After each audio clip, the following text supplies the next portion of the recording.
मैं विकास विश्वकर्मा आप सबका वेलकम करता हूं हमारे इस यूट्यूब चैनल में जिसका नाम है Vikas study point VSP. So friends, इस वीडियो में हम बात करने वाले हैं 11th class political science chapter number 5 अधिकार, जिसको इंग्लिश में बोलते हैं राइट्स। तो चलिए स्टार्ट करते हैं। करेगा सिंपल सी चीज है। नेक्स्ट बात करते हैं। अब बात हम यहाँ पे करते हैं ड्यूटी, जिसको बोलते हैं कर्तव्य या फिर बोल दो जिम्मेदारी। ठीक है, तो ये क्या होती है इसको हम समझते हैं। तो इसको समझने के लिए एक चीज समझो, मैंने बताया था अधिकार। जैसे ही आपको अधिकार मिलते हैं, अधिकार के साथ जुड़ जाता है जिसको हम बोलते हैं कर्तव्य। यानी कि अधिकार जैसे मिलते हैं तो अधिकार के साथ साथ आपको कर्तव्य मिल जाते हैं। यानी कि जैसे आपको राइट्स मिलते हैं वैसे आपको ड्यूटी भी मिल जाती है। जैसे 18 वर्ष के हो गए तो आपने कहा कि हम जी एडल्ट हो गए। क्या हो गए? एडल्ट हो गए। तो जब एडल्ट हो गए तो जाहिर सी बात है आप भी क्या लो, रिस्पॉन्सिबिलिटी लो। किस चीज की? कि अच्छा नेता चुनूं। ठीक है, अच्छा नेता का चुनाव कर सकूं, इस चीज की आपके पास रिस्पॉन्सिबिलिटी आ गई। तो जैसे ही अधिकार मिलता है उसके साथ साथ क्या मिलता रहता है? आपका कर्तव्य मिलता रहता है। तो यहाँ पे देखिए क्या लिखा हुआ है, सामाजिक जीवन कर्तव्य के बिना ठीक ठाक नहीं चल सकता। सिंपल सी चीज है, अगर आप कर्तव्य नहीं करोगे, अपना ड्यूटी नहीं सही से करोगे तो ठीक ठाक से कैसे चलेगा। सफल लोकतंत्र के लिए नागरिकों को अपने कर्तव्यों के प्रति सचेत रहना चाहिए। सचेत का मतलब क्या है? जागरूक रहना चाहिए।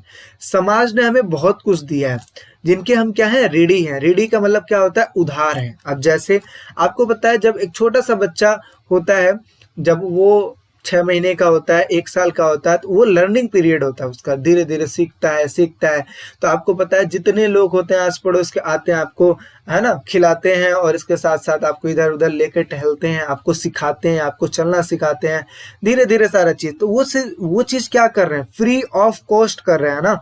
तो जब वो फ्री ऑफ कॉस्ट करते हैं तो जाहिर सी बात वो आप पे क्या होता जा रहा है? ऋण होता जा रहा है, यानी कि उधारी होती जा रही है। तो सिंपल सी चीज है। तो समाज ने हमें बहुत कुछ दिया है, समाज ने ही तो हमें सिखाया है, यहाँ तक बढ़े हैं तो समाज ही तो सिखा रहा है।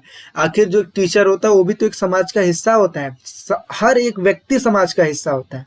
तो कुछ ना कुछ चीज दिया है जिसके हम क्या है? ऋणी हैं। इसलिए कर्तव्य एक प्रकार का समाज के प्रति हमारा ऋण है। यानी कि एक तरीके से जो कर्तव्य होता है वो हम कब करते हैं? ये जो ऋण हमारे ऊपर चढ़ गया है ना, इस ऋण को उतारने के लिए हम अपने कर्तव्यों का पालन करते हैं, ताकि ये जो ऋण है वो चीज क्या हो जाए? नीचे हो सके, यानी कि उतर जा सके। ठीक है, जैसे 18 वर्ष के हो गए तो हमें अधिकार मिल गया। अब हमें क्या है? हम ऋण हो गए। ठीक है, अब इस ऋण का चुकता कैसे करेंगे, भरपाई कैसे करेंगे? अपने दायित्वों का अच्छे से पालन करके, अपने कर्तव्यों का अच्छे से पालन करके। अगर मैंने अच्छा नेता चुन दिया तो लोग कहेंगे कि हाँ, जो आपको राइट मिली है, जो आपको अधिकार मिला है, उस चीज का आपने अच्छा उपयोग किया। ठीक है ना। तो जो हमें अधिकारों के बदले चुकाना पड़ता है, अभी मैंने बोला ना, अधिकारों के बदले हमें ड्यूटी करनी पड़ती है, और जब हम ड्यूटी करते हैं तो सिंपल चीज है, हम जो ऋण है उसको चुकाते रहते हैं। तो समाज के प्रति जो हमारी जिम्मेदारी है उसे ही हम क्या बोलते हैं? कर्तव्य बोलते हैं। इतनी चीजें समझ में आ गई। आई होप सारी चीजें आपको समझ में आ रही होगी, और इंग्लिश में भी बहुत ही इजी लैंग्वेज में मैंने लिखा है। ठीक है, हालांकि ये ट्रांसलेट करके मैंने सारा चीज लिखा है, तो आई होप सारी चीज समझ में आ रही होगी। ठीक है, एक में समझा दिया, दूसरा तो आपको ऐसे समझ में आ जाएगा, सिंपल चीज है। अच्छा, आगे कर्तव्य होते हैं जो कि 2 प्रकार के होते हैं। There are 2 type of duty. कौन कौन से? एक होता है मोरल ड्यूटी, दूसरा होता है लीगल ड्यूटी। तो नैतिक कर्तव्य और दूसरा होता है कानूनी कर्तव्य। अब हम नैतिक कर्तव्य के बारे में बात करेंगे और इसमें भी देखेंगे कि इसके कितने टाइप होते हैं। तो देखिए यहाँ पे सबसे पहले बात करते हैं हम नैतिक कर्तव्य।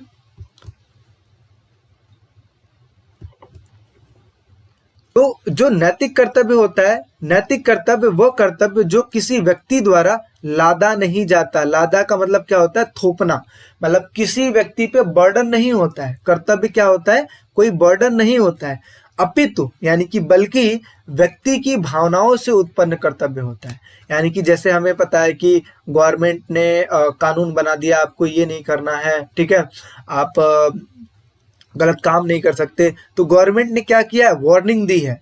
ठीक है, लेकिन नैतिक कर्तव्य जो होता है वो कर्तव्य होता है जो हमारी भावनाओं से उत्पन्न होता है। ये कोई गवर्नमेंट नहीं बोलती है कि आप ये करो, बल्कि हमारी भावनाओं से उत्पन्न होता है। ठीक है, तो वह कर्तव्य जो व्यक्ति द्वारा लादा नहीं जाता, ठीक है, अपितु व्यक्ति की भावनाओं से उत्पन्न होता है, जिसे एक व्यक्ति जिम्मेदारी रूप से क्या करता है, निर्वाह करता है, यानी कि उस चीज को चलाता है। ठीक है, अच्छा, इसमें दो चीजें होते हैं, एक तो होता है चरित्र जिसको कैरेक्टर बोलते हैं, और एक होता है सेवा जिसको सर्विस बोलते हैं। तो चरित्र, प्रत्येक नागरिक का कर्तव्य है कि वो अपने चरित्र का निर्माण करे, ठीक है, अपने कैरेक्टर का क्या कर सके, निर्माण कर सके, और समाज में नैतिक विकास के लिए सदाचारी बने। सदाचारी का मतलब क्या होता है, सादा जीवन उच्च विचार। सिंपल सी चीज है कि अगर हम अपने चरित्र का अच्छे से निर्माण कर लेंगे तो सिंपल सी चीज है कि समाज में हमारा भी नाम होगा कि हाँ भाई, व्यक्ति जो है अच्छा है, इसका जीवन मतलब जीवन जो प्रक्रिया है वो काफी अच्छी चल रही है, अच्छा अच्छे से रहता है, अच्छे से बोलता है, सबका रिस्पेक्ट करता है, ठीक है, और हमेशा जब भी समाज के बारे में बात होती है तो उसमें पार्टिसिपेट करता है और सही नसीहत देता है, सही राय देता है अपना। तो ये हमारा चरित्र में आ जाएगा। सेवा की अगर बात करें तो प्रत्येक नागरिक का कर्तव्य है कि वो अपने माता पिता, गुरुजन, अपने बड़ों का आदर एवं सम्मान करे, उनकी सेवा करे, जबकि सेवा करे, गरीब, असहाय, अनाथ और एवं दिन दुखियों की जितना भी हो सके मदद करे और उनकी क्या करे, सेवा करे। तो आपको क्या चीजें समझ में आ रही है यहाँ पे ये समझ में आ रही है कि एक व्यक्ति के कर्तव्य होते हैं कि वो अपने माता पिता, गुरुजन, अपने बड़े का आदर करें, गरीब, असहाय, अनाथ, दिन दुखियों की क्या करे, मदद करे। तो आपको पता है हमारे सोसाइटी में बहुत टाइप के लोग रहते हैं, कोई हेल्प करता है तो कोई हेल्प नहीं करता है, कोई गाली दे के चला जाता है, कोई कुछ कर देता है, कोई कुछ कर देता है, बहुत टाइप के लोग रहते हैं। तो ये उनकी भावनाओं पर निर्धारित होता है कि व्यक्ति कैसा है। अब आप देखते हो कई सारे बच्चे होते हैं, सुबह उठते हैं और अपने मम्मी पापा के पैर छूते हैं, शाम को अपने मम्मी पापा का पैर दबा के सोते हैं, ठीक है, अपने हर किसी का रिस्पेक्ट करते हैं। तो होता है कि नहीं होता है, तो रिस्पेक्ट करते हैं ना। तो वो किसी कोई होता है, अब सारे तो होते नहीं है। अब सब कहते हैं कि नहीं हम तो ऐसा नहीं करते हैं, हमें टाइम ही नहीं मिलता, या हमें ऐसा है, ठीक है, या तो हमें पता ही नहीं था ऐसा भी करना होता है, ठीक है। तो बहुत सारे लोग होते हैं। तो ये सबकी भावनाओं पर निर्धारित होता है, कोई किसी को ओनली एक बार समझा सकता है, बाकी सोचना उनको खुद पड़ेगा। तो ये जितनी भी चीजें हैं, जो चरित्र है और जो सेवा है, उसके नैतिक कर्तव्य में आती है। चीजें समझ में आ रही है? बढ़े हम आगे, चलिए अब बात करते हैं कानूनी कर्तव्य। तो कानूनी कर्तव्य जिसको बोलते हैं लीगल ड्यूटी। लीगल ड्यूटी क्या होती है? कानून द्वारा प्रदान कर्तव्य को कानूनी कर्तव्य कहते हैं। यह देशभक्ति, देश सेवा से जुड़ा होता है, ठीक है। लोकतंत्र में अपने मताधिकार के प्रयोग द्वारा सही सरकार का चुनाव करें, यह भी उनका क्या है, कानूनी कर्तव्य है।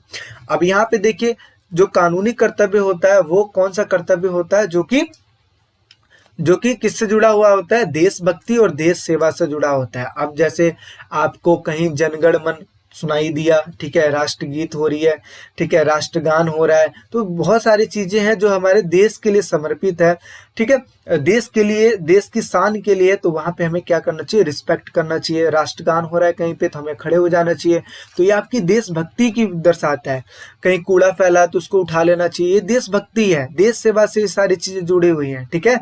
अब जितने भी सोशल सर्विस होते हैं, जितने भी लोग करते हैं, बड़े बड़े लोग भी करते हैं, तो सोशल सर्विस तो करते हैं वो, ठीक है। तो देश सेवा, देशभक्ति से जुड़ा होता है अपना कानूनी कर्तव्य, ठीक है। अच्छा, आगे बात करते हैं। देशभक्ति, प्रत्येक नागरिक के लिए प्रथम कर्तव्य है कि वो अपने देश के प्रति वफादार हो। देशभक्ति उसकी देश सेवा से क्या हो, जुड़ी हुई हो, और जो कि एक राज्य के नागरिक का क्या है, कर्तव्य है। यह सभी व्यक्तियों का कर्तव्य होता है, ठीक है। अच्छा, दूसरा कानूनी कर्तव्य, मताधिकार का प्रयोग।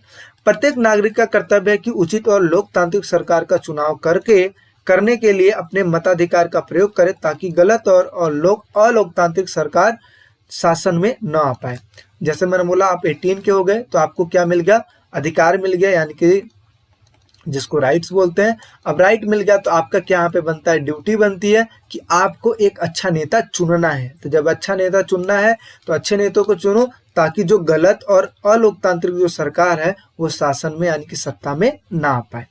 तो हमें राइट्स मिला, तो हमारा कर्तव्य होता है अच्छे नेता का चुनाव करना।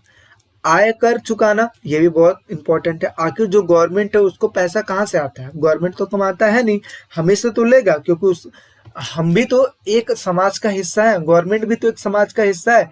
तो जैसा कि आपको पता है, आपको खुद पता होगा कि जो सरकार है, सरकार चुनने की नौबत क्यों आई, क्योंकि कोई भी फैसला लेने के लिए सारे व्यक्ति एक जैसे, मतलब सारे व्यक्ति तो प्रत्यक्ष रूप से हिस्सा ले नहीं सकते ना।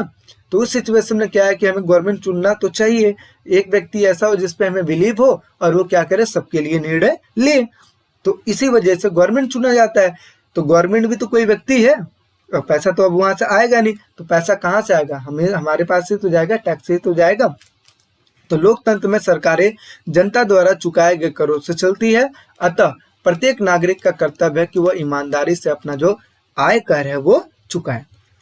चीज समझ में आ रही है?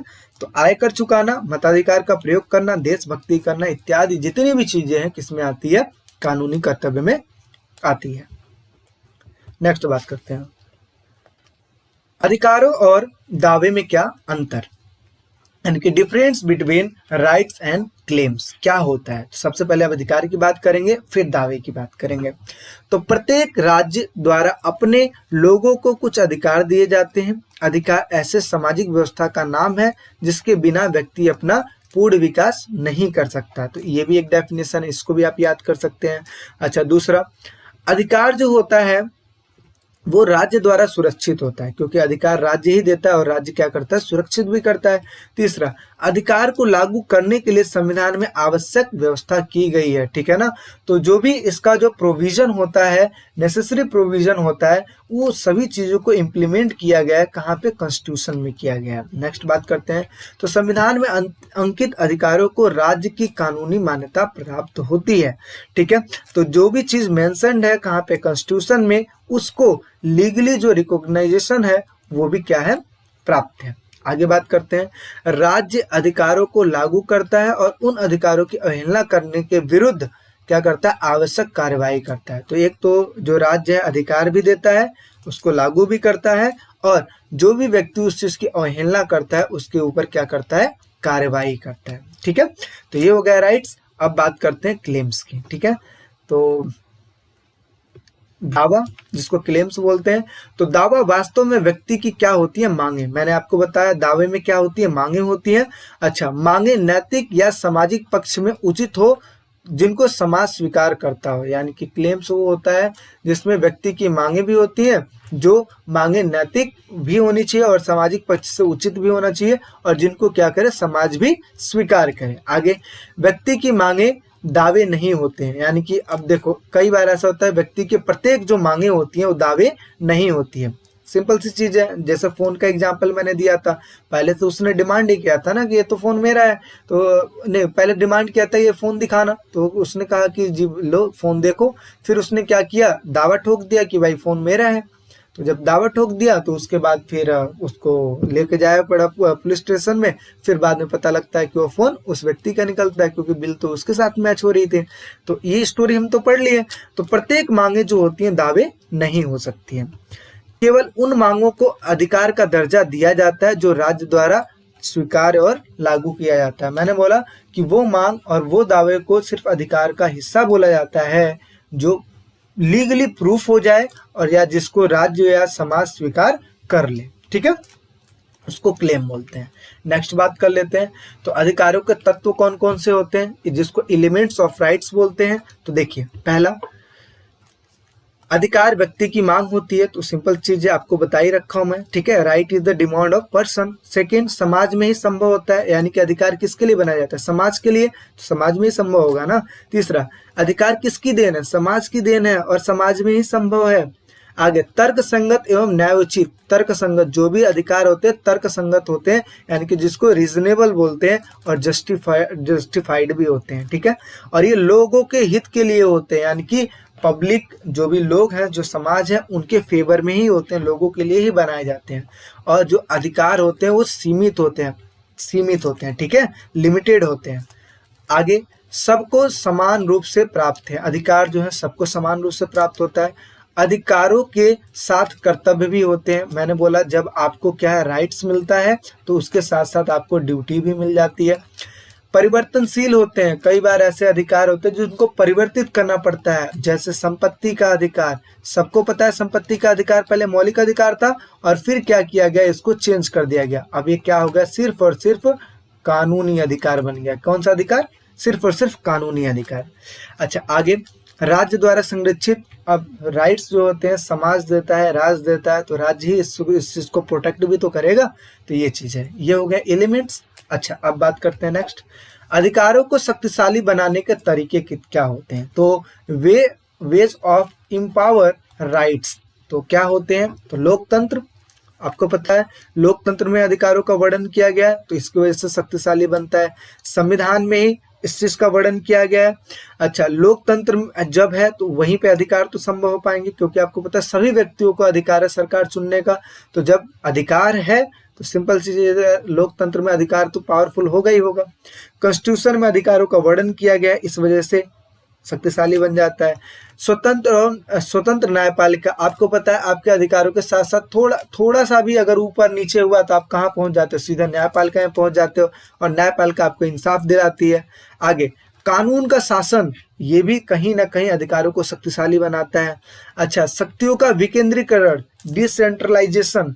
विकेंद्रीकरण का मतलब क्या होता है, एक होता है केंद्रीकरण और दूसरा होता है विकेंद्रीकरण। केंद्रीकरण का मतलब होता है शक्तियों को संकुचित कर देना, यानी कि एक जगह पे स्टोर कर देना, ठीक है। और डिसेंट्रलाइजेशन का मतलब होता है शक्तियों को बांट देना, शक्तियों को क्या कर देना, बंटवारा कर देना। तो भारत में क्या शक्तियों का बंटवारा ही तो किया गया।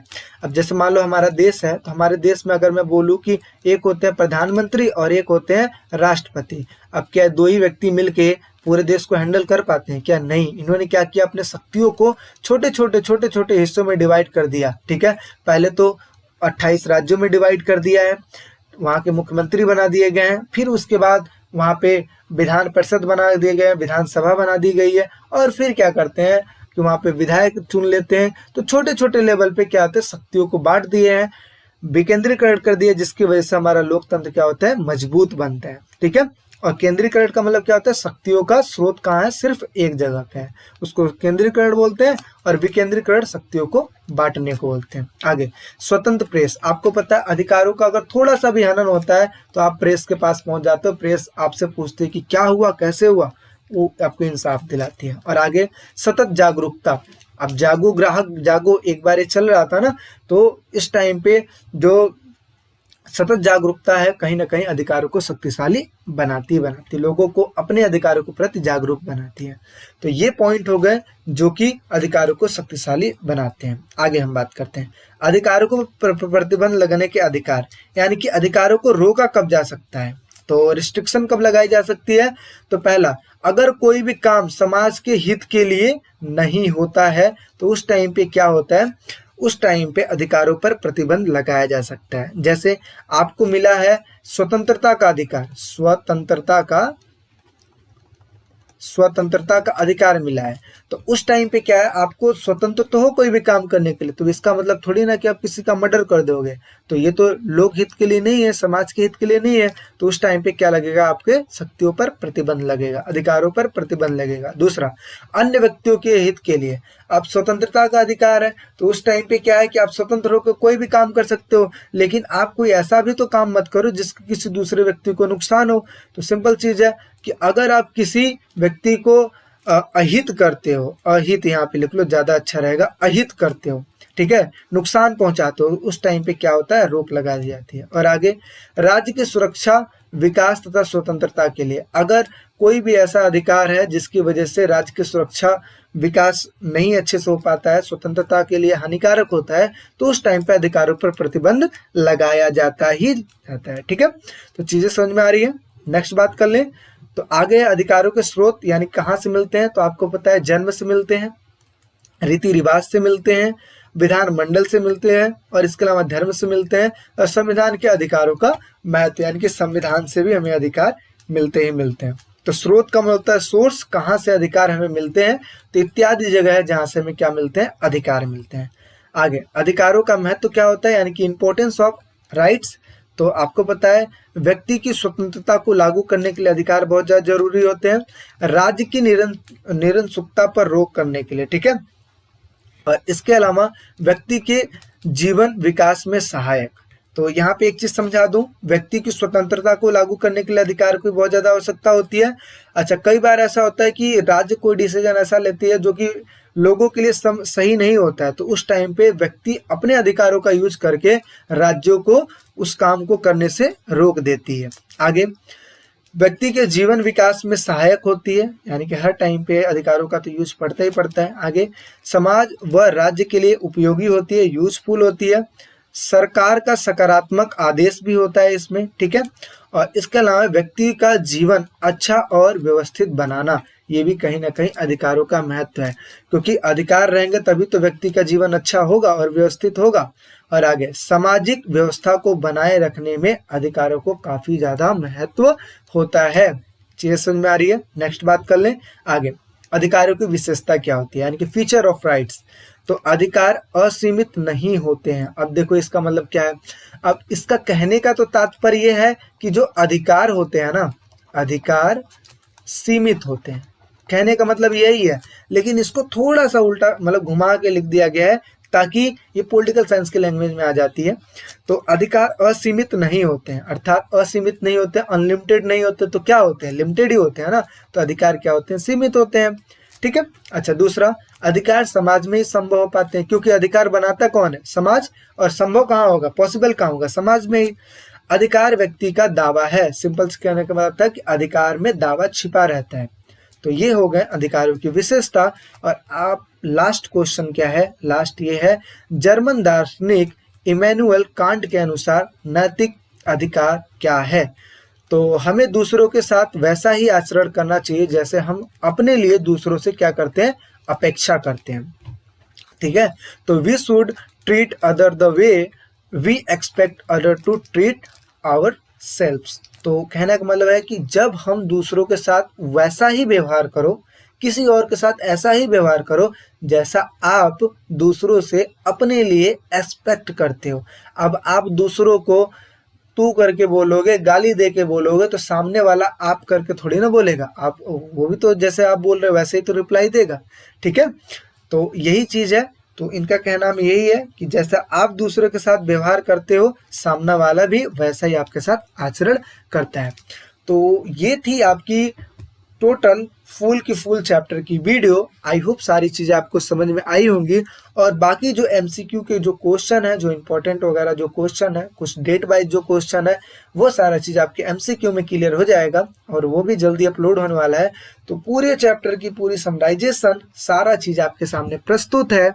और आई होप आपको अच्छी भी लगी होगी। तो अच्छी लगी है तो लाइक कर दीजिए, अपने फ्रेंडों में शेयर कर लीजिए, ताकि देखिए जो हमारा टारगेट है ना, ज़्यादा से ज़्यादा बच्चों के पास पहुंचना। क्यों? क्योंकि जितनी सर्विसेज आपको मिल रही है, जितना आनंद आपको आ रहा है, उतना आनंद तो सबको आना चाहिए ना। तो इस वजह से जितने भी बच्चे हैं उनके पास पहुंचना। अभी मेरा टारगेट है 10,000 बच्चों के पास पहुंचना। कितने? 10,000 बच्चों के पास पहुंचना, ठीक है। तो ये पहुंचा कौन सकता है? आप ही पहुंचा सकते हो। तो ज़्यादा से ज़्यादा इस चीज़ को शेयर कीजिए, ठीक है। सब्सक्राइब कर लीजिए चैनल को अगर आप नए हैं तो। और बाकी हमारे फैमिली का आप भी हिस्सा बन जाइए, हमें सपोर्ट कीजिए। आपके डिमांड को हम पूरा करेंगे और आप हमारे डिमांड को पूरा करते रहिए। यही तो चीज़ चलता है ना। तो यही चीज़ है, आप हमारे डिमांड को पूरा कीजिए, हम आपके डिमांड को पूरा करेंगे। और इस तरीके से आपकी भी जितनी भी स्टडी है A1 रहेगी और मेरा भी जो भी एक्सपेक्ट रहेगा आपसे वो भी फुलफिल होता रहेगा। तो ये सारी चीज़ें हैं। मिलते हैं एक नेक्स्ट वीडियो में। अभी के लिए बाय बाय, टेक केयर।